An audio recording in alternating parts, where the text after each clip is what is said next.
1172 کا دوسرا مہینہ گزر رہا تھا۔ شوبک کا قلعہ تو سر ہو چکا تھا، لیکن شہر میں ابھی بدنظمی اور افراتفری تھی۔ عیسائی اپنے کنبوں سمیت وہاں سے بھاگنے کی کوشش کر رہے تھے، کچھ بھاگ بھی گئے تھے۔ انہیں ڈر یہ محسوس ہو رہا تھا کہ جس طرح انہوں نے شوبک کے مسلمان باشندوں پر ظلم و تشدد کر رکھا تھا، اسی طرح اب مسلمان ان کا جینا حرام کر دیں گے۔ اس انتقامی کارروائی سے وہ اتنے خوفزدہ ہوئے کہ انہوں نے جب اپنی فوج کو قلعے سے بھاگتے سلطان ایوبی کے تیر اندازوں کے تیروں سے مرتے اور ہتھیار ڈالتے دیکھا تو بال بچوں کو لے کر گھروں سے نکلنے لگے۔ مسلمان سپاہ نے انہیں جانے نہیں دیا تھا۔ سالاروں اور کمانداروں نے اپنے طور پر حکم دے دیا تھا کہ شہر سے کسی شہری کو کہیں جانے نہ دیا جائے۔ چنانچہ سپاہی بھاگنے والے عیسائیوں کو ریگستان کے دور دراز راستوں، گوشوں اور ٹیلوں کے علاقوں سے روک روک کر واپس بھیج رہے تھے۔ یہ لوگ دراصل اپنے اور اپنے حکمرانوں کے گناہوں کی سزا سے بھاگ رہے تھے۔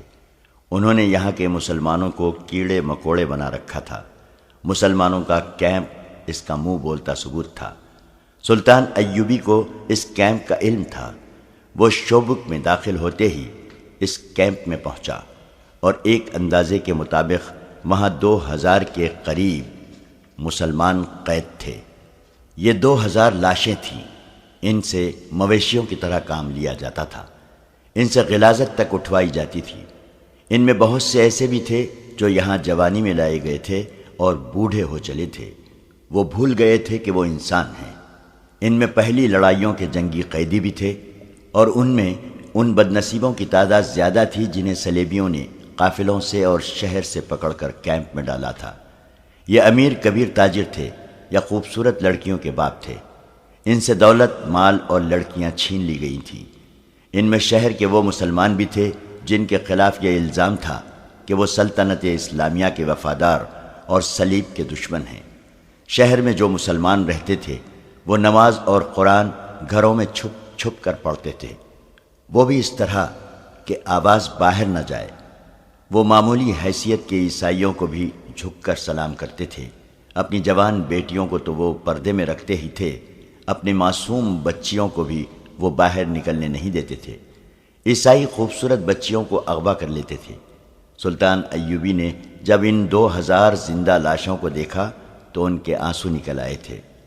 اس نے کہا تھا، ان مظلوموں کو آزاد کرانے کے لیے میں پوری کی پوری سلطنت اسلامیہ کو داؤ پر لگا سکتا ہوں۔ ان میں ان کی غذا اور ان کی صحت کے لیے فوری احکامات جاری کر دیے تھے اور کہا تھا کہ ابھی انہیں اسی جگہ رکھا جائے اور انہیں بستر مہیا کیے جائیں۔ اس کے پاس ابھی ان کی کہانیاں سننے کے لیے وقت نہیں تھا۔ اسے ابھی باہر کی کیفیت کو قابو میں لانا تھا۔ باہر کا یہ عالم تھا کہ جنگ ابھی جاری تھی، جس کی نوعیت کھلی جنگ کسی نہیں تھی۔ صورت یہ تھی کہ صلیبی فوج جو سلطان ایوبی کے دھوکے میں آ کر کرک اور شوبک سے دور اس کی فوج کو روکنے کے لیے چلی گئی تھی، وہ بکھر کر پسپا ہو رہی تھی۔ مسلمان دستے اس پر شبقوں مار مار کر زیادہ برا حال کر رہے تھے۔ سلطان ایوبی کو اطلاعیں مل رہی تھیں کہ بعض جھڑپوں میں اس کے دستے گھیرے میں آ کر نقصان اٹھا رہے تھے۔ یہ خطرہ بھی تھا کہ کرک کے قلعے میں جو صلیبی فوج ہے وہ صحرا میں پھنسی اور بکھری ہوئی اپنی فوج کی مدد کے لیے بھیج دی جائے گی۔ اس صورتحال کے لیے سلطان ایوبی کے پاس فوج کی کمی تھی۔ مصر سے وہ کمک نہیں منگوانا چاہتا تھا کیونکہ وہاں کی سازشیں دبی نہیں تھیں۔ معزول کی ہوئی فاطمی خلافت کے حامی درپردہ سازشوں میں مصروف تھے۔ سوڈانی حبشی الگ طاقت جمع کر رہے تھے۔ ان دونوں کو صلیبی مدد دے کر سلطان ایوبی کے خلاف متحد کر رہے تھے۔ سب سے بڑا خطرہ یہ تھا کہ متعدد مسلمان سیاسی اور فوجی سربراہ بھی سلطان ایوبی کے خلاف درپردہ کارروائیوں میں مصروف تھے۔ یہ ایمان فروشوں کا ٹولہ تھا جو اقتدار کے حصول کے لیے اسلام کے دشمنوں کے ساتھ ساز باز کر رہا تھا۔ انہوں نے حشیشین کے پیشہ ور قاتلوں کی خدمات بھی حاصل کر لی تھیں، جنہوں نے سلطان ایوبی کے قتل کا منصوبہ بنا لیا تھا۔ سلطان ایوبی نے کئی بار کہا تھا کہ صلیبیوں کی یہ کتنی بڑی کامیابی ہے کہ وہ میرے ہاتھوں مسلمانوں کو قتل کرا رہے ہیں۔ وہ بے شک ایمان فروش ہیں جنہیں میں نے غداری کی پاداش میں سزائے موت دے دی ہے، لیکن وہ مسلمان تھے، کلمہ گو تھے۔ کاش کہ یہ لوگ اپنے دشمن کو پہچان لیتے۔ اب جب کہ شوبک کا قلعہ اس کے قدموں میں تھا اور وہ قلعے کی دیوار پر اپنے فوجی مشیروں وغیرہ کے ساتھ گھوم رہا تھا، اسے شہر کے مسلمان باشندے گروہ در گروہ ناچتے اور اللہ اکبر کے نعرے لگاتے نظر آ رہے تھے۔ اونٹوں پر شہیدوں کی لاشیں اور زخمی لائے جا رہے تھے۔ سلطان ایوبی گہری سوچ میں کھویا ہوا تھا۔ اس کا دست راست بہاؤالدین شداد اپنی یادداشتوں میں لکھتا ہے، صلاح الدین ایوبی کے چہرے پر فتح و نصرت کا کوئی تاثر نہیں تھا۔ خوشیاں منانے والے شوبک کے مسلمانوں کا ایک گروہ دف اور شہنائی کی تال پر ناچتا اس دیوار کے دامن میں آن رکا جہاں ہم کھڑے تھے۔ صلاح الدین ایوبی انہیں دیکھتا رہا۔ لوگ اسے دیکھ کر پاگلوں کی طرح ناچنے لگے۔ صلاح الدین کے ہونٹوں پر مسکراہٹ تک نہ آئی۔ اس نے ان لوگوں کے لیے ہاتھ تک نہیں ہلایا، بس دیکھ رہا تھا۔ گروہ میں سے کسی نے بلند آواز سے کہا، صلاح الدین بن نجم الدین ایوب، تم شوبک کے مسلمانوں کے لیے پیغمبر بن کر آئے ہو۔ وہ لوگ عربی نسل کے تھے، ایک دوسرے کو باپ کے نام سے پہچانتے اور پکارتے تھے، اس لیے ان میں بیشتر صلاح الدین ایوبی کو بن ایوب یا بن نجم کہتے تھے۔ سلطان ایوبی کرد نسل سے تھا۔ ناچنے والوں میں سے کسی نے نعرہ لگایا، کرد کے بچے، ہم تیری پیغمبری کو سجدہ کرتے ہیں۔ صلاح الدین ایوبی یک لخت بیدار ہو گیا، تڑپ کر بولا، انہیں کہو مجھے گناہگار نہ کرے، میں پیغمبروں کا غلام ہوں، سجدے کے لائق صرف اللہ کی ذات ہے۔ میں نے سلطان کے ایک محافظ سے کہا، بھاگ کر جاؤ اور ان لوگوں سے کہو کہ ایسے نعرے نہ لگائیں، امیر مصر ناراض ہوتے ہیں۔ محافظ جانے لگا تو ایوبی نے اسے روک کر کہا، آرام سے کہنا، ان کا دل نہ دکھانا، انہیں ناچنے دو، انہیں گانے دو، انہوں نے جہنم سے نجات حاصل کی ہے۔ میری زندگی ان لوگوں کی خوشیوں کے لیے وقف ہے۔ وہ اور کچھ نہیں کہہ سکا کیونکہ اس کی آواز پھرا گئی تھی۔ یہ جذبات کا غلبہ تھا۔ اس نے منہ پھیر لیا۔ وہ ہم سب سے اپنے آنسو چھپا رہا تھا۔ کچھ دیر بعد اس نے ہم سب کی طرف دیکھا اور کہا، ہم ابھی فلسطین کی دہلیز پر پہنچے ہیں، ہماری منزل بہت دور ہے، ہمیں شمال میں وہاں تک جانا ہے جہاں سے بحر روم کا ساحل گھوم کر مغرب کو جاتا ہے۔ ہمیں سرزمین عرب سے آخری صلیبی کو ڈھکیل کر بحر روم میں ڈبونا ہے۔ وہیں سلطان ایوبی نے اپنے متعلقہ مشیر کو حکم دیا کہ سارے شہر میں منادی کرا دو کہ کوئی غیر مسلم اس خوف سے شہر سے نہ بھاگے کہ مسلمان انہیں پریشان کریں گے۔ کسی مسلمان فوجی یا شہری سے کوئی تکلیف پہنچے تو وہ قلعے کے دروازے پر شکایت کرے، اس کا ازالہ کیا جائے گا۔ اس نے زور دے کر کہا کہ ہم کسی کے لیے تکلیف اور مصیبت کا نہیں، پیار اور محبت کا پیغام لے کر آئے ہیں۔ اگر کسی نے اسلامی حکومت کے خلاف کوئی بات یا حرکت کی تو اسے اسلامی قانون کے تحت سزا دی جائے گی جو بہت سخت ہوگی، اور یاد رکھو کہ اسلامی قانون سے نہ کوئی غیر مسلم بچ سکتا ہے اور نہ مسلمان۔ اس کے ساتھ ہی اس نے حکم دیا کہ شہر میں اگر کوئی صلیبی فوجی یا جاسوس چھپا ہوا ہے یا اسے کسی نے اپنے گھر میں پناہ دے رکھی ہے تو وہ فوراً اپنے آپ کو مسلمان فوج کے حوالے کر دے۔ سلطان ایوبی کی فوج قلعے کی ایک دیوار توڑ کر اندر گئی تھی۔ اس نے حکم دے رکھا تھا کہ قلعے کے اس حصے پر فوراً قبضہ کیا جائے جہاں صلیبیوں کے محکمہ جاسوسی کا مرکز تھا۔ اس کے جاسوسوں نے اس سے اس مرکز کے متعلق بہت سی معلومات دی تھیں اور رہنمائی بھی کی تھی، مگر صلیبی اتنے اناڑی نہیں تھے۔ انہوں نے سب سے پہلے اسی حصے کو خالی کیا اور دستاویزات نکال لیے گئے تھے۔ ان کی جاسوسی کا سربراہ ہرمن اور اس کے دیگر ماہرین وہاں سے غائب ہو چکے تھے۔ البتہ 8 لڑکیاں پکڑی گئی تھیں جو علی بن سفیان کے حوالے کر دی گئی تھیں۔ وہ ان سے معلومات لے رہا تھا۔ ان لڑکیوں نے بتایا تھا کہ کم و بیش 20 لڑکیاں وہاں سے نکل گئی ہیں۔ وہ سب اپنے طور پر بھاگی تھیں۔ ان کے ساتھ کوئی مرد نہیں تھا۔ مرد جاسوس بھی نکل گئے تھے۔ ان 8 لڑکیوں میں سے ایک نے اپنی ساتھی لڑکی لفظینہ کے متعلق بتایا تھا کہ اس نے ایک مسلمان فوجی حدید کو قلعے سے فرار کرا کے خودکشی کر لی تھی۔ شوبک میں امن اور شہری انتظامات بحال کرنے کی سرگرمیاں تھیں اور کرک میں شوبک پر حملے اور اسے سلطان ایوبی سے چھڑانے کی اسکیمیں بن رہی تھیں، لیکن صلیبی حملے کے لیے اتنی جلدی تیار نہیں ہو سکتے تھے جتنا وہ سمجھتے تھے۔ ان کے سامنے پہلا سوال تو یہ تھا کہ ان کے عالم جاسوس نے بڑی پکی اطلاع دی تھی کہ سلطان ایوبی کرک پر حملہ کرے گا۔ اس کی فوجیں کرک کی طرف ہی آ رہی تھیں۔ ان کے قاہرہ کے جاسوسوں نے بھی ناقابل تردید اطلاعیں دی تھیں کہ سلطان ایوبی کی فوج کرک پر حملہ کرے گی، جس کی کمان وہ خود کرے گا، مگر آدھے راستے سے اس کی فوجوں نے رخ بدل دیا اور ایسی چالیں چلی کہ صلیبی فوج جو مسلمانوں کو روکنے کے لیے گئی تھی شب خونوں کی زد میں آ گئی اور سلطان ایوبی نے کرک سے اتنی زیادہ دور شوبک پر حملہ کر دیا۔ یہ سوال ایک کانفرنس میں پیش کیا گیا تھا جس میں صلیبی فوج کے اعلیٰ افسر اور صلیبی حکمران موجود تھے۔ ان کے محکمہ جاسوسی کا سربراہ جرمن نژاد ہرمن اور عالم جاسوس جسے سلطان ایوبی نے قاہرہ سے گرفتار کر کے رہا کر دیا تھا، ملزموں کی حیثیت سے کانفرنس میں پیش کیے گئے۔ عالم جاسوس شوبک کے قلعے سے بھاگنے میں کامیاب ہو گیا تھا۔ اسے کانفرنس میں ہتھکڑیوں میں پیش کیا گیا تھا۔ اس پر الزام یہ تھا کہ اس نے غلط اطلاع دے کر مسلمانوں کو فائدہ پہنچایا اور ان کی فتح کا باعث بنا۔ اس نے ایک بار پھر بیان دیا کہ اسے یہ اطلاع کس طرح ملی تھی کہ سلطان ایوبی کرک پر حملہ کرے گا۔ اس نے یہ بھی کہا کہ اگر اس کی اطلاع میں کوئی شک تھا تو متعلقہ محکمے کو اس کے مطابق عمل نہیں کرنا چاہیے تھا۔ اس کے لیے اس بیان پر ہرمن سے پوچھا گیا کہ اس نے جاسوسی کے ماہر کی حیثیت سے کیوں تسلیم کر لیا تھا کہ اس جاسوس کی لائی ہوئی اطلاع بالکل صحیح ہے۔ مجھے اس ضمن میں بہت کچھ کہنا ہے، ہرمن نے کہا۔ میں یہ دعویٰ کر سکتا ہوں کہ میں جاسوسی اور سراغ رسانی کا ماہر ہوں، مگر کئی مواقع ایسے آئے ہیں جن میں میری مہارت اور میرے جاسوسوں کی محنت اور قربانی کو نظر انداز کر دیا گیا۔ اس کا نتیجہ یہ ہوا کہ میری مہارت فوج کی مرکزی کمان کے حکم یا کسی بادشاہ کے حکم کی نظر ہو گئی۔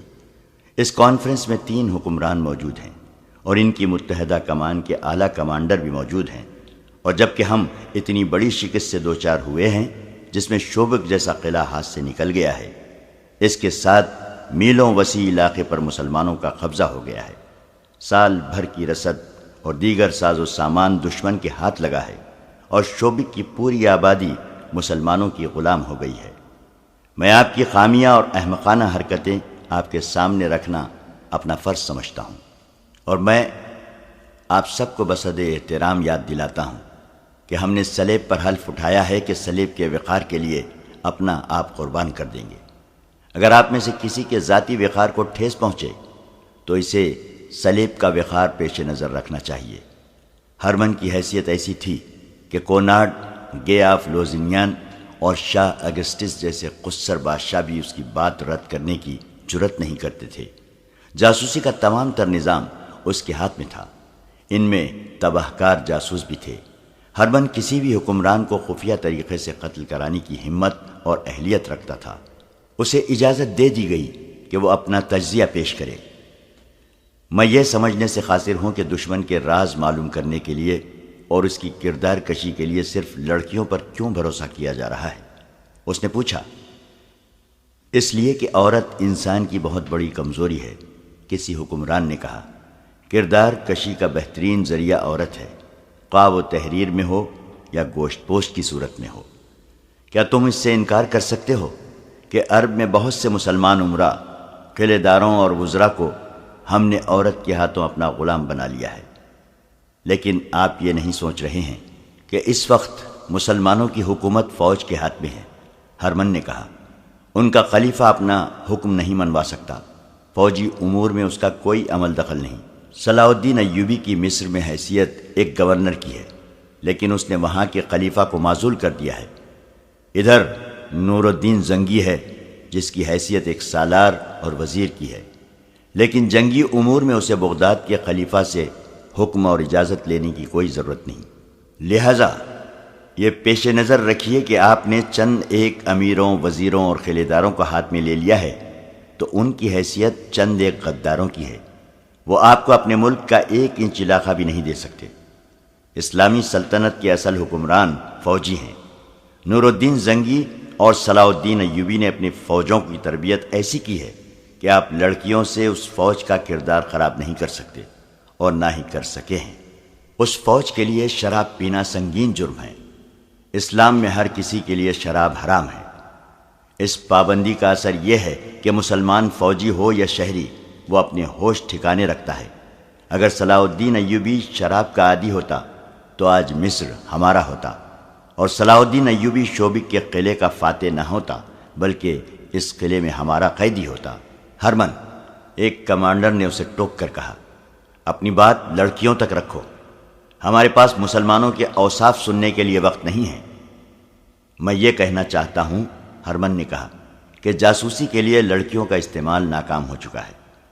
گزشتہ 2 برسوں میں ہم بڑی قیمتی لڑکیاں مصر میں بھیج کر مسلمان فوجیوں کے ہاتھوں مروا چکے ہیں۔ لڑکی کے معاملے میں بھی یہ یاد رکھیے کہ عورت ذات جذباتی ہوتی ہے۔ آپ لڑکیوں کو کتنی ہی سخت ٹریننگ کیوں نہ دیں، وہ مردوں کی طرح پتھر نہیں بن سکتی۔ ہم انہیں خطروں میں پھینک دیتے ہیں۔ خطرہ بہرحال خطرہ ہوتا ہے اور دل و دماغ پر اثر کرتا ہے۔ بعض اوقات حالات بہت ہی بگڑ جاتے ہیں۔ ان حالات میں مسلمان فوجی ہماری لڑکیوں کو تفریح کا ذریعہ بنانے کی بجائے انہیں پناہ میں لے لیتے ہیں اور ان کے جسم اپنے اوپر حرام کر لیتے ہیں۔ لڑکیاں جذبات سے ملغوب ہو کر رہ جاتی ہیں۔ حال ہی میں ہماری ایک لڑکی کو صلاح الدین ایوبی کے ایک کماندار نے ڈاکوؤں سے بچایا اور زخمی ہو گیا۔ لڑکی اسے شوبک میں لے آئی۔ ہم نے اسے مسلمانوں کے کیمپ میں پھینک دیا۔ لڑکی نے اسے ہماری فوج کے ایک افسر کی وردی پہنا کر قلعے سے نکال دیا، اسے گھوڑا بھی دیا۔ میں نے لڑکی کو پکڑ لیا۔ لڑکی نے زہر کھا کر خودکشی کر لی۔ اس نے سزا کے خوف سے خودکشی نہیں کی تھی، اس نے محسوس کر لیا تھا کہ وہ گنہگار ہے اور اپنے جسم کو دھوکے کے لیے استعمال کر رہی ہے۔ یہ احساس اتنا شدید تھا کہ اس نے زہر پی لیا۔ لڑکیوں کے خلاف میں ایک اور دلیل بھی دینا چاہتا ہوں۔ ہمارے پاس جو جاسوس لڑکیاں ہیں ان میں زیادہ تعداد ان کی ہے جنہیں ہم نے بچپن میں مسلمانوں کے قافلوں سے یا ان کے گھروں سے اغوا کرایا تھا۔ انہیں ہم نے اپنا مذہب دیا اور اپنی ٹریننگ دی۔ وہ جوان ہوئیں اور اپنا بچپن اور اپنی اصلیت بھول گئی۔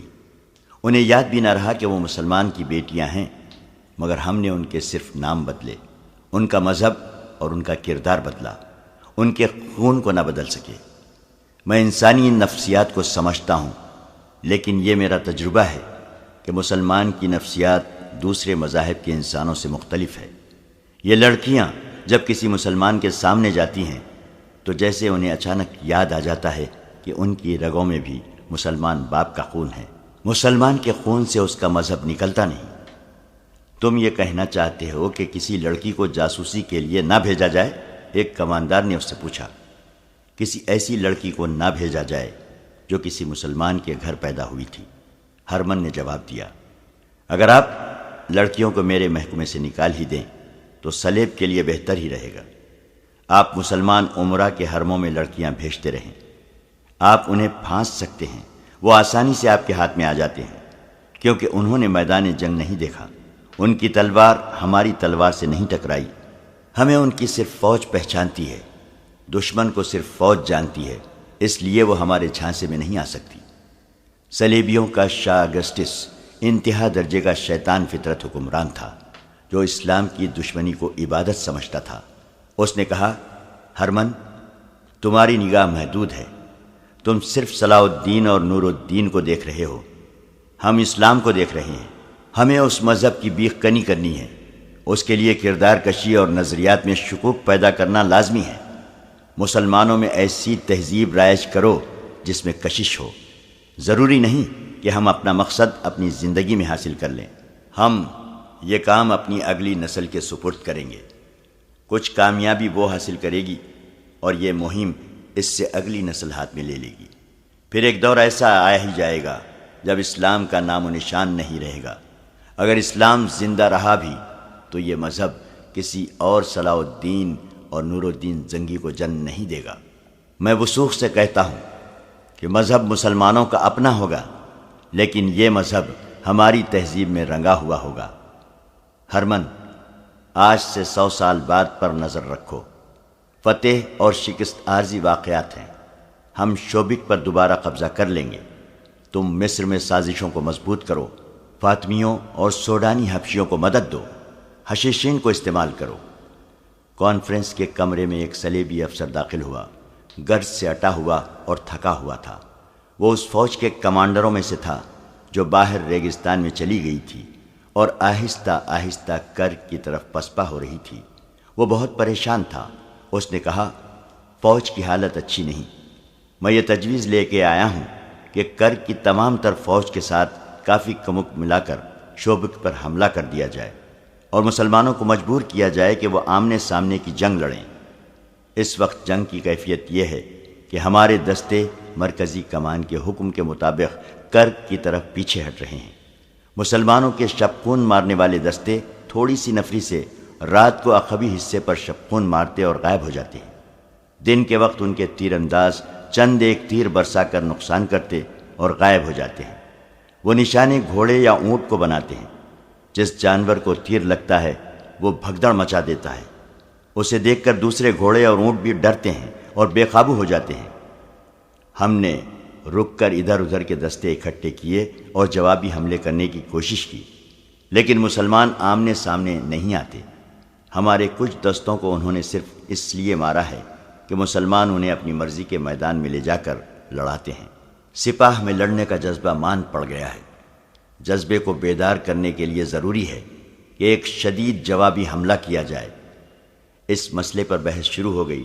صلیبیوں کے لیے مشکل یہ پیدا ہو گئی تھی کہ ان کی فوج کا بڑا حصہ، جسے بہترین لڑاکا سمجھا جاتا تھا، کرک سے دور ریگزار میں بکھر گیا تھا۔ سلطان ایوبی کی چال کامیاب تھی۔ اس کے کماندار اور دستوں کے عہدیدار اس کی چال کو خوش اسلوبی سے عملی رنگ دے رہے تھے۔ وہ پانی پر قبضہ کر لیتے تھے، بلندیوں پر پہنچ جاتے تھے، ٹیلوں کے علاقوں میں گھات لگاتے تھے اور دن کے وقت اگر ہوا تیز ہو تو ہوا کے رخ سے حملہ کرتے تھے۔ اس سے یہ فائدہ ہوتا تھا کہ ہوا اور گھوڑوں کی اڑائی ہوئی ریت صلیبیوں کی آنکھوں میں پڑتی اور انہیں اندھا کرتی تھی۔ سلطان ایوبی کی نفری کافی نہیں تھی۔ مورخ لکھتے ہیں کہ صلیبی حملہ کر دیتے تو سلطان ایوبی کے پاس اتنی نفری نہیں تھی کہ وہ شوبک کو بچا سکتا۔ اس نے جنگی فہم و فراست سے کام لیا اور صلیبیوں پر اپنا رعب قائم کر دیا تھا۔ شوبک کے شمال مشرق میں صلیبیوں کی قاسی فوج بیکار بیٹھی تھی۔ اسے اس ڈر سے واپس نہیں بلایا جا رہا تھا کہ نور الدین زنگی سلطان ایوبی کو کمک بھیج دے گا۔ صلیبی حکمران اور کمانڈر کرک کے قلعے میں بیٹھے ہوئے پیچ و تاب کھا رہے تھے۔ شوبک میں ایوبی کو یہ مسئلہ پریشان کر رہا تھا کہ صلیبیوں نے حملہ کر دیا تو وہ کس طرح روکے گا۔ اس نے عیسائیوں کے بھیس میں اپنے جاسوس کرک بھجوا دیے تھے تاکہ صلیبیوں کے عزائم اور منصوبوں سے آگاہ کرتے رہیں۔ اس نے ایسا انتظام کر رکھا تھا کہ اسے محاذ کی خبریں تیزی سے مل رہی تھیں۔ اس نے شوبک سے اور گرد و نواح کے علاقے سے فوج کے لیے بھرتی شروع کر دی اور حکم دیا کہ قلعے میں فوری طور پر ان کی ٹریننگ شروع کر دی جائے۔ صلیبیوں کے بہت سے گھوڑے اور اونٹ قلعے میں رہ گئے تھے۔ باہر کے دستوں کو اس نے حکم بھیج دیا تھا کہ دشمن کے جانوروں کو مارنے کی بجائے پکڑیں اور قلعے میں بھیجتے رہیں۔ نئی بھرتی کی ٹریننگ کے سلسلے میں اس نے یہ حکم جاری کیا کہ انہیں شبخون مارنے کی اور متحرک جنگ لڑنے کی ٹریننگ دی جائے۔ کرک میں جو کانفرنس ہو رہی تھی اس میں ہرمن کی اس تجویز کو رد کر دیا گیا تھا کہ جاسوسی کے لیے لڑکیوں کو استعمال نہ کیا جائے۔ البتہ عالم جاسوس کو چھوڑ دیا گیا اور اسے یہ حکم دیا گیا کہ وہ مسلمانوں پر نظریاتی حملے کرنے کے لیے آدمی تیار کرے۔ اس کے بعد یہ پوچھا گیا کہ شوبک میں کتنی جاسوس لڑکیاں اور مرد رہ گئے ہیں اور کیا لڑکیوں کو وہاں سے نکالا جا سکتا ہے؟ ہرمن نے انہیں بتایا کہ چند ایک لڑکیاں مسلمان کی قید میں ہیں، کچھ نکل آئی ہیں اور کچھ لاپتہ ہیں۔ مرد جاسوسوں کے متعلق اس نے بتایا کہ چند ایک قید ہو گئے ہیں اور بہت سے وہیں ہیں۔ انہیں اطلاع بھیج دی گئی ہے کہ وہیں رہیں اور اب مسلمان بن کر اپنا کام کریں۔ ایک صلیبی حکمران نے کہا کہ جو لڑکیاں وہاں قید میں ہیں انہیں نکالنا شاید آسان نہ ہو، لیکن ہو سکتا ہے کہ کچھ لڑکیاں وہاں عیسائیوں کے گھروں میں روپوش ہو گئی ہوں، انہیں وہاں سے نکالنا لازمی ہے۔ تھوڑی دیر کے بحث و مباحثے کے بعد طے ہوا کہ ایک ایسا گروہ تیار کیا جائے جو سلطان ایوبی کے شپکوں مارنے والے آدمیوں کی طرح جان پر کھیلنا جانتا ہو۔ اس گروہ کا ہر ایک آدمی ذہین اور پھرتیلا ہو، عربی یا مصری زبان بول سکتا ہو۔ اس گروہ کو ایسے مسلمانوں کے بھیس میں شوبک بھیجا جائے جس سے پتہ چلے کہ کرک کے عیسائیوں کے ظلم و تشدد سے بھاگ کر آئے ہیں۔ انہیں یہ کام دیا جائے کہ شوبک میں رہ کر لڑکیوں کا سراغ لگائیں اور انہیں وہاں سے نکالیں۔ اس کام کے لیے وہ جرائم پیشہ آدمی موزوں رہیں گے جنہیں ان کی خواہش کے مطابق جیلوں سے نکال کر فوج میں لایا گیا ہے۔ فوج میں پیشہ ور مجرموں کو تلاش کرو اور انہیں چند دن ٹریننگ دے کر شوبک بھیج دو، لیکن یہ خیال رکھو کہ ان میں وہی سپاہی ہوں جو شوبک میں رہ چکے ہوں اور وہاں کی گلی کوچوں سے واقف ہوں۔ یہاں یہ مسئلہ پیدا ہوا کہ یہ جرائم پیشہ آدمی اس خطے کی زبان نہیں جانتے۔ اس کا حل یہ پیش کیا گیا کہ زیادہ تر ایسے آدمی بھیجے جائیں جو وہاں کی زبان جانتے ہوں۔ متعدد مورخین نے شوبک کی فتح کو کئی ایک رنگ دیے ہیں۔ ان میں صاف گو قسم کے مورخین نے جو ولیم آف ٹائر کی طرح عیسائی ہیں صلیبیوں پر کڑی نکتہ چینی کی ہے۔ وہ لکھتے ہیں کہ ان کے حکمران خوبصورت لڑکیوں کے ذریعے مسلمان علاقوں میں جاسوسی، تقریب کاری اور کردار کشی پر زیادہ توجہ دیتے تھے۔ اس سے ان کے اپنے کردار کا پتہ ملتا ہے کہ کیا تھا۔ یہ درست ہے کہ انہوں نے مسلمانوں کے چند ایک غیر فوجی سربراہوں کو اپنے زیر اثر لے لیا تھا، لیکن ان کے دماغ میں یہ نہ آئی کہ مسلمانوں کی ایک قوم بھی ہے اور ایک فوج بھی ہے۔ کسی قوم اور اس کی فوج کے قومی جذبے کو مارنا آسان کام نہیں ہوتا۔ اس صورت میں جبکہ صلیبیوں نے مسلمانوں کے نہتے قافلے لوٹے تھے، ان کی بچیاں اغوا کی تھیں، مفتوحہ علاقوں میں وسیع پیمانے پر آبرو ریزی کی، قتل عام کیا اور مسلمانوں کو بیگار کیمپوں میں ٹھوس کر جانور بنا دیا، مسلمان قوم اور فوج کے جذبے کو مجروح کرنا ممکن ہی نہیں تھا۔ انہوں نے مسلمانوں کے دلوں میں انتقام کا جذبہ پیدا کر دیا تھا۔ اسلام کی صفوں میں چند ایک غدار پیدا کر لینے سے اس مذہب کی عظمت کو مجروح نہیں کیا جا سکتا تھا۔ مورخین نے لکھا ہے کہ اس وقت جب شوبک پر حملے کی ضرورت تھی اور جب سلطان صلاح الدین ایوبی جنگی لحاظ سے کمزور تھا، صلیبیوں نے شوبک سے چند ایک لڑکیوں کو نکال لانے پر توجہ مرکوز کر لی اور اس مہم کے لیے جانبازوں کا گروہ تیار ہونے لگا۔ وہ لکھتے ہیں کہ صلاح الدین ایوبی کی جنگی فہم و فراست کی داد دینی پڑتی ہے کہ اس نے صلیبیوں پر یہ رعب طاری کر دیا تھا کہ اس نے ان کی فوج کو بکھیر دیا ہے۔ صلیبیوں نے اس تاثر کو قبول کر لیا تھا۔ انہوں نے اس طرف توجہ ہی نہ دی کہ ایوبی کی اپنی فوج دستہ دستہ ٹولہ ٹولہ ہو کے بکھر گئی ہے، اور یہ بھی کہا جا سکتا ہے کہ سلطان ایوبی اس صورتحال سے کچھ پریشان بھی تھا۔ اس کے مشیر خاص شداد نے اس کی جس پریشانی کا ذکر کیا ہے وہ یہی ہو سکتی ہے کہ اس کے دستے صلیبیوں کے تعاقب میں بکھر گئے تھے۔ اس سے مرکزیت ختم ہو گئی تھی، اور یہ بھی صحیح ہے کہ اس کے دستے ذاتی اور قومی جذبے کے تحت لڑ رہے تھے۔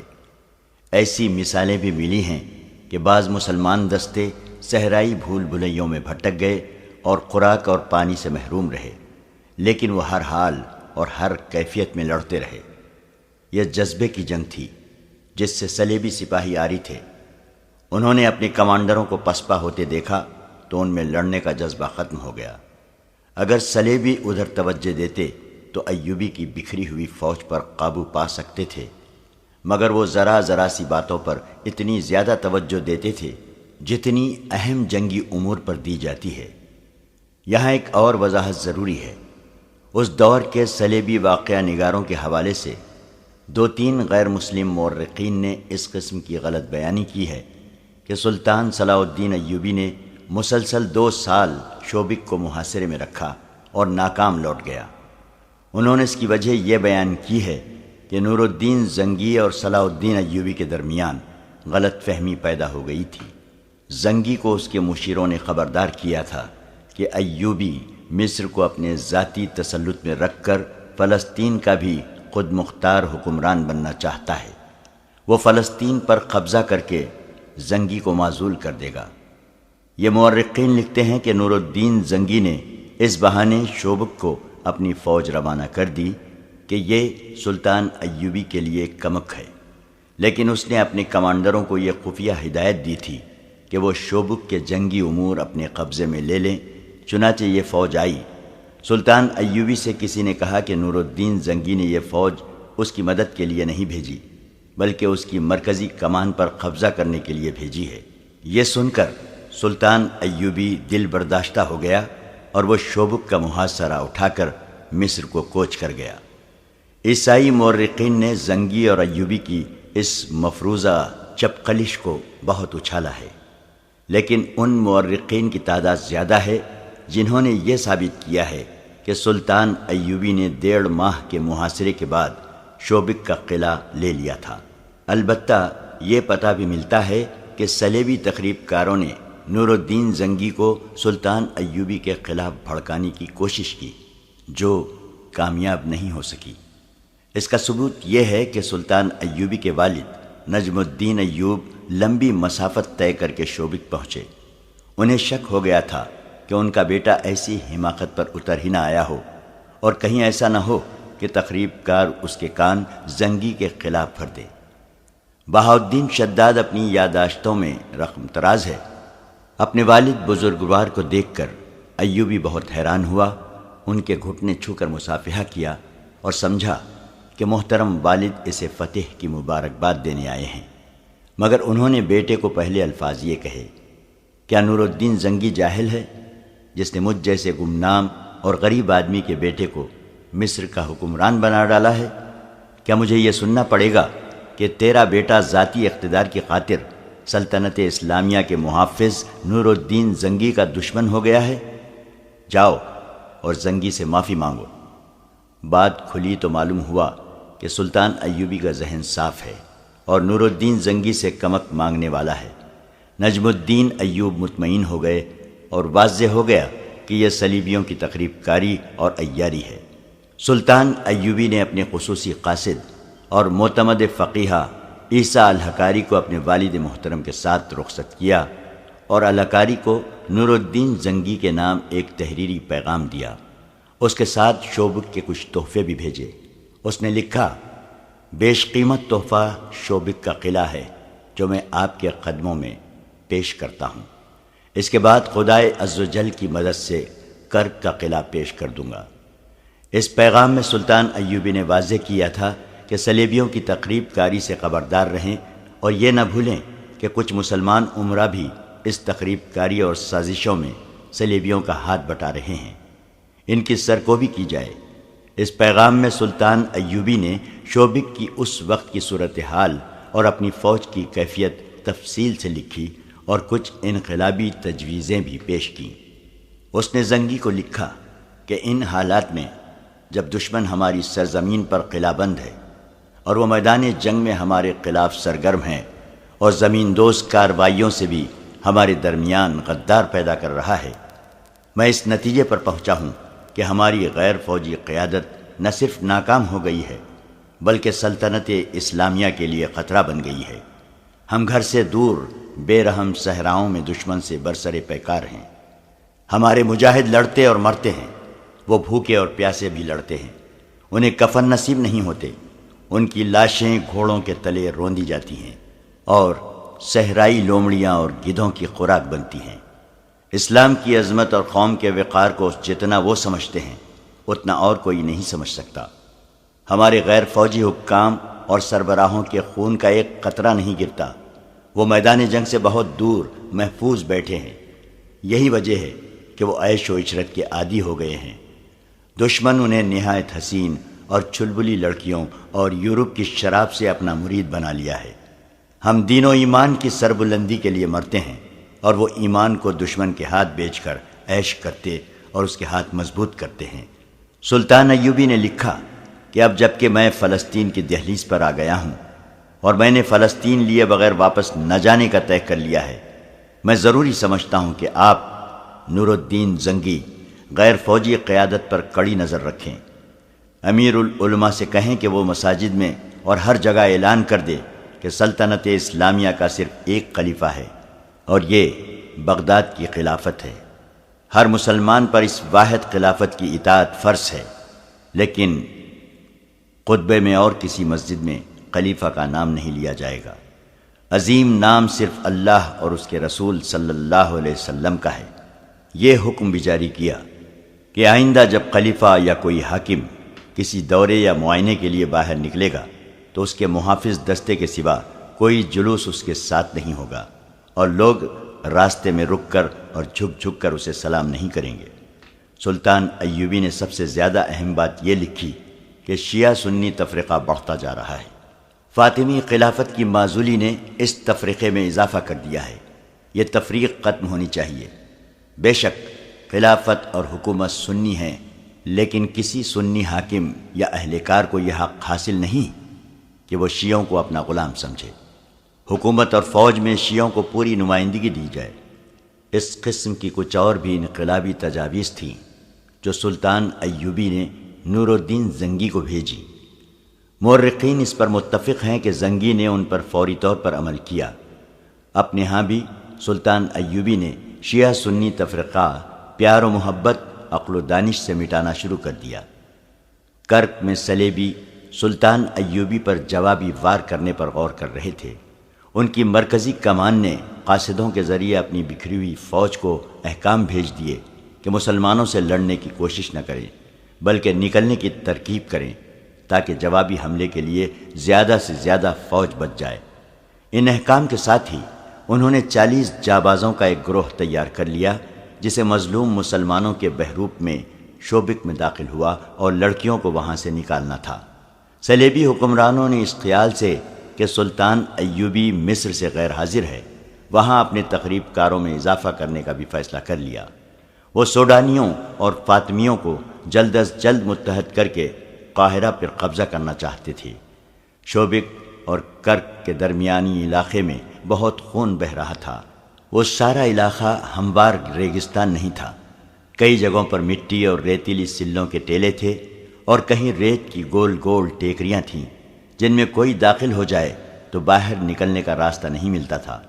ایسے علاقوں میں سلیبی بھی مر رہے تھے اور سلطان ایوبی کے مجاہدین بھی، اور وہاں شوبک کے وہ عیسائی بھی مر رہے تھے جو مسلمانوں کے ڈر سے شہر سے کرک کی سمت بھاگ اٹھے تھے۔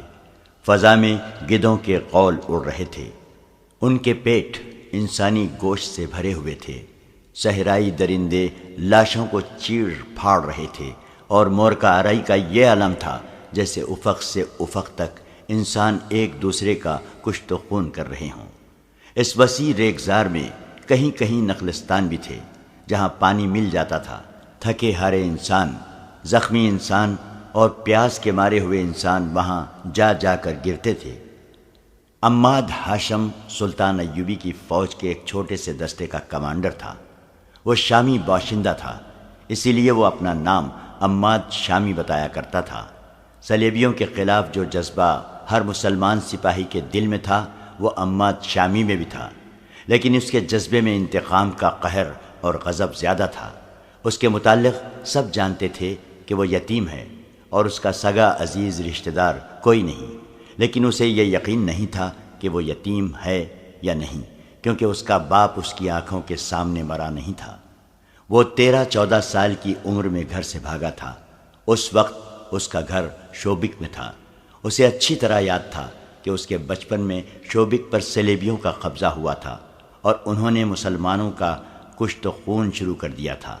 اس کا بچپن صلیبیوں کی دہشت میں گزرا تھا۔ اس نے مسلمان جنگی قیدی بھی دیکھے جنہیں مار مار کر لایا جا رہا تھا، اور اس کے سامنے 2 قیدیوں کے سر کاٹ دیے گئے تھے کیونکہ وہ زخموں کی وجہ سے چل نہیں سکتے تھے۔ اس نے مسلمان گھروں سے لڑکیاں اغوا ہوتے دیکھی تھی اور اس نے مسلمانوں کو بیگار میں جاتے بھی دیکھا تھا۔ شوبک کے مسلمان کہا کرتے تھے کہ جب شہر میں عیسائی مسلمانوں کو بلا وجہ پکڑ پکڑ کر کیمپ میں لے جانا شروع کر دیں اور ان کے گھروں پر حملہ کرنے لگیں تو سمجھ لو کہ انہیں مسلمانوں کے ہاتھوں کہیں شکست ہوئی ہے۔ عماد شاہی کا گھر بھی محفوظ نہ رہا۔ اس کی ایک بہن تھی جس کی عمر 7-8 سال تھی۔ اسے وہ بہن یاد تھی۔ وہ بہت خوبصورت اور گڑیا سی تھی۔ گھر میں اس کا باپ تھا، ماں تھی اور ایک بڑا بھائی بھی تھا۔ ایک روز عماد کی گڑیا سی بہن باہر نکل گئی اور لاپتہ ہو گئی۔ باپ نے تلاش کی مگر کہیں نہ ملی۔ ایک مسلمان پڑوسی نے اسے بتایا کہ اسے عیسائی اٹھا لے گئے ہیں۔ باپ شہر کے حاکم کے پاس فریاد لے کر گیا۔ جو ہی اس نے بتایا کہ وہ مسلمان ہے، حاکم اس پر برس پڑا اور اس پر الزام عائد کیا کہ وہ حکمران قوم پر اتنا گھٹیا الزام تھوپ رہا ہے۔ گھر آ کر باپ نے اور عماد کے بڑے بھائی نے عیسائیوں کے خلاف شور شرابہ کیا۔ اس کا نتیجہ یہ ہوا کہ رات کو ان کے گھر حملہ ہوا۔ عماد نے اپنی ماں اور بڑے بھائی کو قتل ہوتے دیکھا۔ وہ باہر بھاگ گیا اور ایک مسلمان کے گھر جا چھپا۔ اس کے بعد وہ اپنے گھر نہیں گیا، کیونکہ اس مسلمان نے اس ڈر سے اسے باہر نہیں نکلنے دیا کہ عیسائی اسے بھی قتل کر دیں گے۔ تھوڑے دنوں بعد اس مسلمان نے اسے ایک اور آدمی کے حوالے کر دیا، جو اسے چوری چھپے شہر سے باہر لے گیا۔ صبح کے وقت وہ ایک قافلے کے ساتھ جا رہا تھا۔ بہت دنوں کی مسافت کے بعد وہ شام پہنچا۔ وہاں اسے ایک امیر کبیر تاجر کے گھر نوکری مل گئی۔ اب اس کی یہی زندگی تھی کہ نوکری کرے اور زندہ رہے۔ وہ ذہنی طور پر بالغ اور بیدار ہو گیا۔ یہ انتقام کا جذبہ تھا۔ اسی جذبے کے زیر اثر اسے فوجی اچھے لگتے تھے۔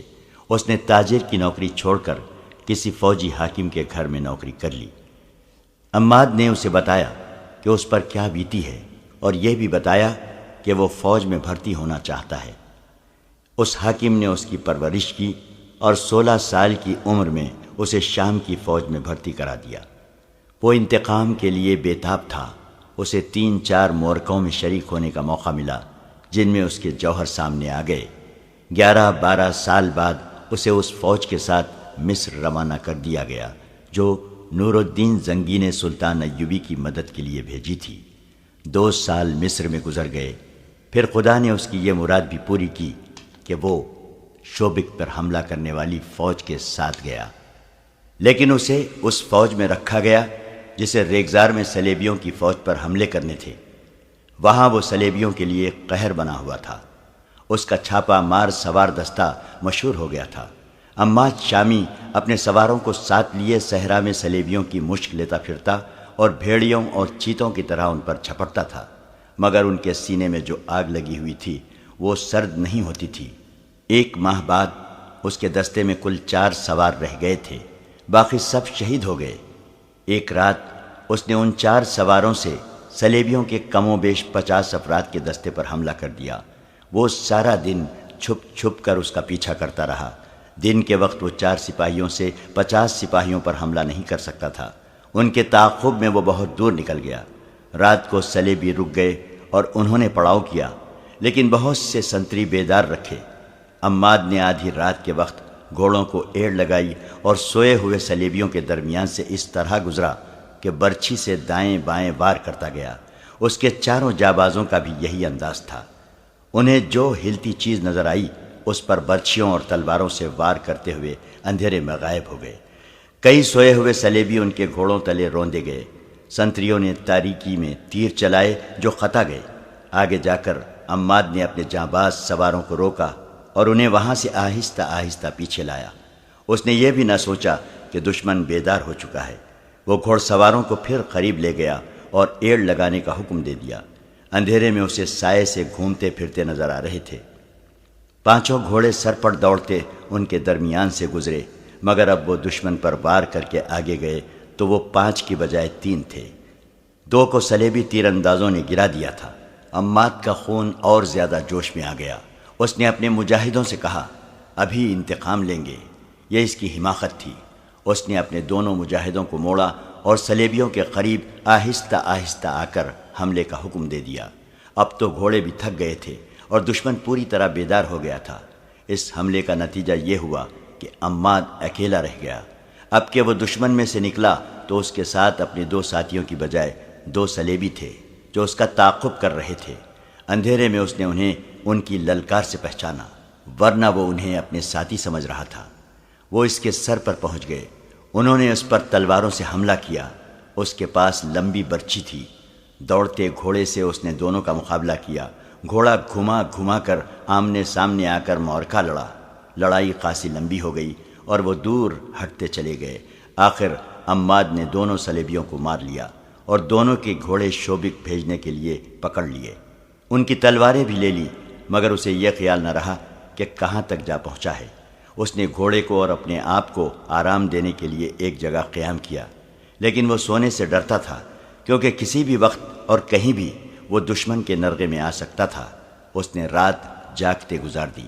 ستارے دیکھ کر اس نے یہ معلوم کر لیا کہ شوبک کس طرف اور کرک کس طرف ہے، اور اسے صحرا میں کون سی جگہ جانا ہے جہاں اسے اپنا کوئی دستہ مل جائے گا۔ صبح ہوتے ہی وہ چل پڑا۔ وہ صحراؤں میں جنا پلا تھا، بھٹکنے کا کوئی خطرہ نہیں تھا۔ وہ تجربے کار چھاپا مار تھا، خطرے کو دور سے سونگھنے کی اہلیت رکھتا تھا۔ اسے دور دور سلیبی 4 یا 5 کی ٹولیوں میں جاتے نظر آئے۔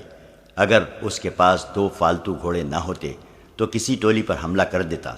وہ بچتا بچاتا اپنی راہ چلتا گیا۔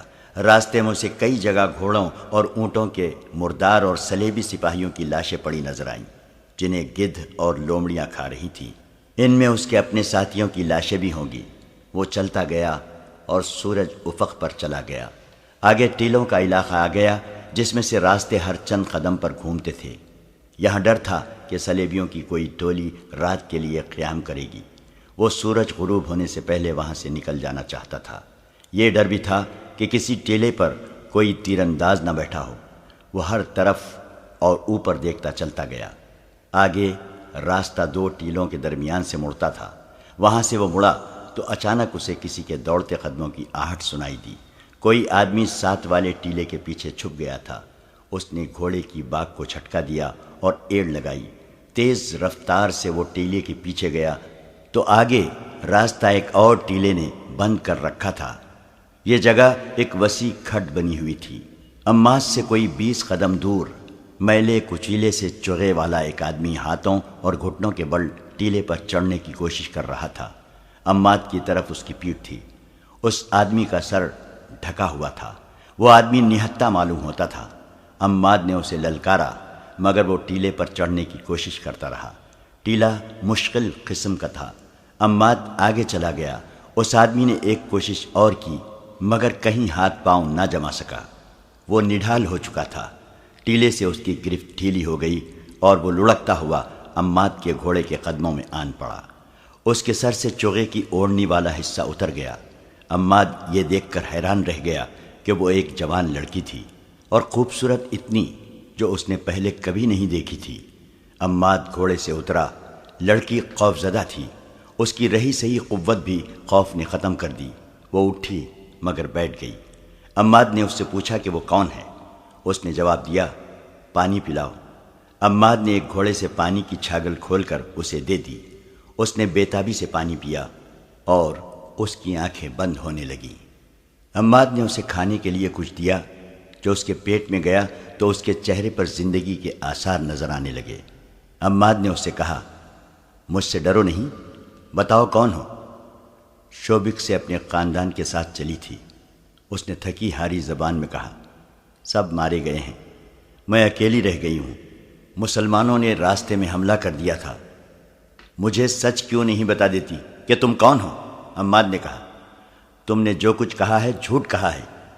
جھوٹ ہی صحیح، اس نے خوفزدہ لہجے میں کہا، مجھ پر رحم کرو اور مجھے کرک تک پہنچا دو۔ شوبک تک؟ عماد نے کہا، میں تمہیں شوبک لے جا سکتا ہوں، کرک نہیں۔ تم دیکھ رہی ہو کہ میں مسلمان ہوں۔ میں راستے میں عیسائی فوج کے ہاتھوں مرنا نہیں چاہتا۔ پھر مجھے ایک گھوڑا دے دو۔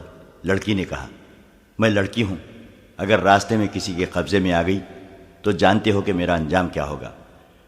میں تمہیں گھوڑا بھی نہیں دے سکتا، تمہیں یہاں سے اکیلے روانہ بھی نہیں کر سکتا۔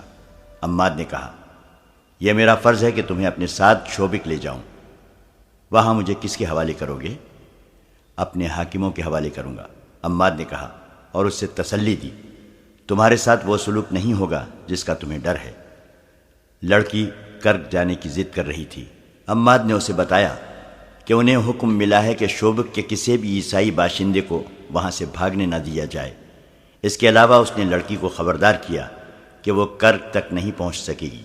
وہ چونکہ گوری رنگت کی خوبصورت لڑکی تھی، اس لیے لڑکی کو یہ ڈر تھا کہ یہ مسلمان فوجی اسے بے آبرو کرے گا۔ اس نے سوچا کہ کیوں نہ اس کے ساتھ آبرو کا ہی سودا کر کے اسے کہا جائے کہ وہ اسے گھوڑا دے دے۔ لڑکی نے اپنا رویہ بدل لیا اور عماد سے کہا، میں بہت تھکی ہوئی ہوں، آج رات یہیں قیام کیا جائے، صبح شوبک کو روانہ ہو جائیں گے۔ عماد بھی تھکا ہوا تھا، گھوڑوں کا بھی یہی حال تھا، وہ لڑکی کی بھی حالت دیکھ رہا تھا۔ اس نے وہیں رکنے کا فیصلہ کر لیا۔ اس سے پہلے لڑکی نے اسے غور سے نہیں دیکھا تھا۔ اس نے یہی دیکھا تھا کہ یہ بڑی ہوئی داڑھی والا مسلمان فوجی ہے جو جسم کی ساخت اور گرد سے اٹے ہوئے چہرے سے وحشی لگتا ہے۔ اس سے اسے رحم کی امید نہیں تھی۔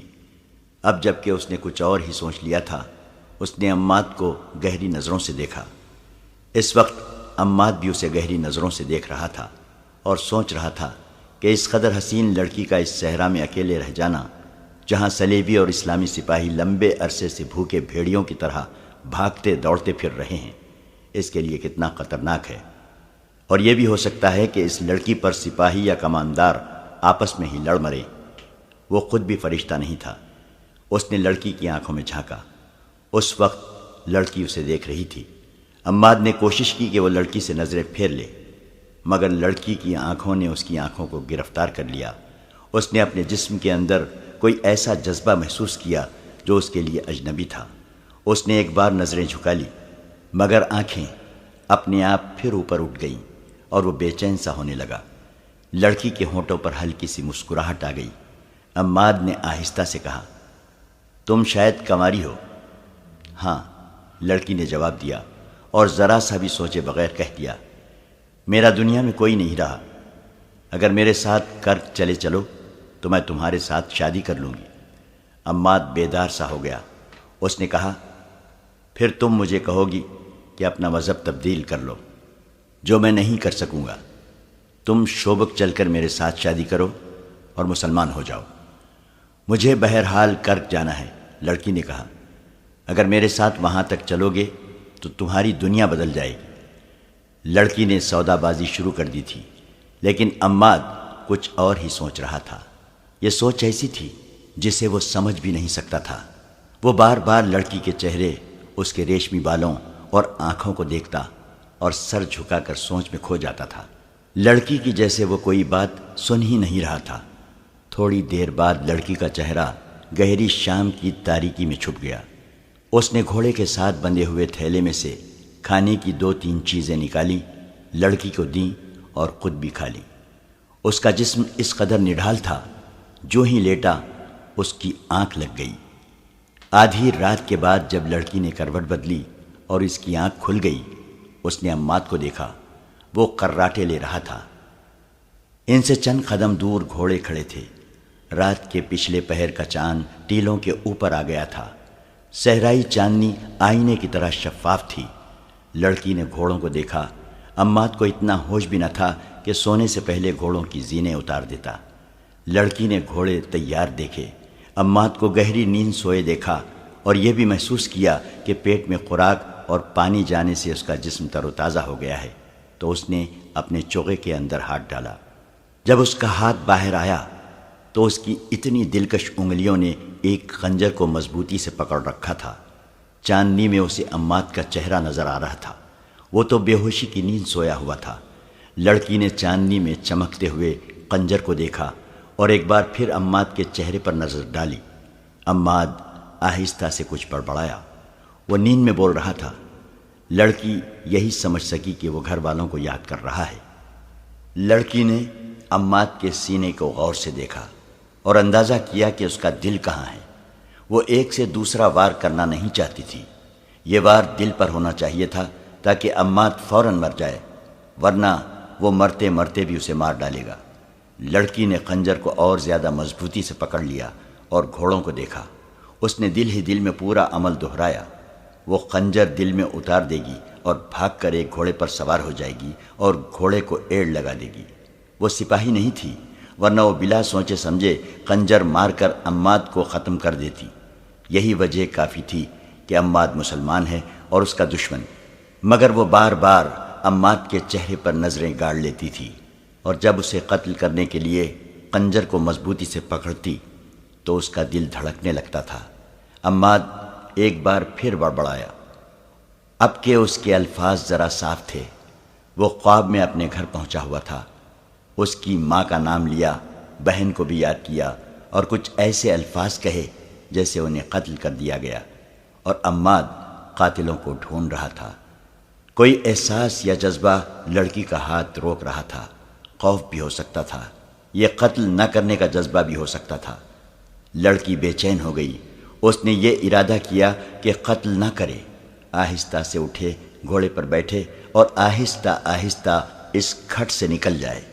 وہ اٹھی اور خنجر ہاتھ میں لیے گھوڑے کی طرف چل پڑی، مگر ریت نے اس کے پاؤں جکڑ لیے۔ اس نے رک کر عماد کو دیکھا تو اچانک اس کے ذہن میں یہ خیال آیا کہ اس مرد نے اتنی بھی پرواہ نہیں کی کہ اسے ایک جوان لڑکی تنہائی میں مل گئی ہے۔ اس نے یہ بھی نہیں سوچا کہ یہ لڑکی عیسائی ہے جو اسے سوتے میں قتل کر سکتی ہے، اور اس نے گھوڑے کی زینیں بھی نہیں اتاری، اور اس نے اپنی برچھی اور تلوار بھی احتیاط سے نہیں رکھی۔ کیوں؟ کیا اسے مجھ پر بھروسہ تھا؟ کیا یہ اتنا ہی بے حس ہے کہ میری جوانی اس کے اندر کوئی جذبہ بیدار نہیں کر سکی؟ اسے ایسے محسوس ہونے لگا جیسے اس آدمی نے اسے گھوڑے سے زیادہ قیمتی نہیں سمجھا۔ وہ آہستہ آہستہ ایک گھوڑے تک پہنچی۔ گھوڑا ہنہنایا۔ لڑکی نے گھبرا کر عماد کو دیکھا۔ گھوڑے کی آواز پر بھی اس کی آنکھ نہ کھلی۔ وہ 3 گھوڑوں کی اونٹ میں کھڑی ایک گھوڑے پر سوار ہونے کا ارادہ کر رہی تھی کہ اسے اپنے عقب سے آواز سنائی دی۔ کون ہو تم؟ لڑکی نے چونک کر پیچھے دیکھا۔ ایک آدمی نے منہ سے وزل بجائی اور کہا، ہماری یہ قسمت۔ وہ 2 تھے۔ دوسرا ہنسا۔ لڑکی زبان سے پہچان گئی کہ یہ سلیبی ہیں۔ ایک نے لڑکی کو بازو سے پکڑا اور اپنی طرف کھینچا۔ لڑکی نے کہا، میں سلیبی ہوں۔ دونوں آدمی ہنس پڑے اور ایک نے کہا، پھر تم سالم ہماری ہو۔ آؤ ذرا ٹھہرو اور میری بات سنو۔ اس نے کہا، میں شوبک سے فرار ہو کر آئی ہوں۔ میرا نام ایونا ہے۔ میں جاسوسی کے شعبے کی ہوں۔ کرک جا رہی ہوں۔ وہ دیکھو، ایک مسلمان سپاہی سویا ہوا ہے۔ اس نے مجھے پکڑ لیا تھا۔ میں اسے سوتا چھوڑ کر بھاگ رہی ہوں۔ میری مدد کرو۔ یہ گھوڑے سنبھالو اور مجھے کرک پہنچاؤ۔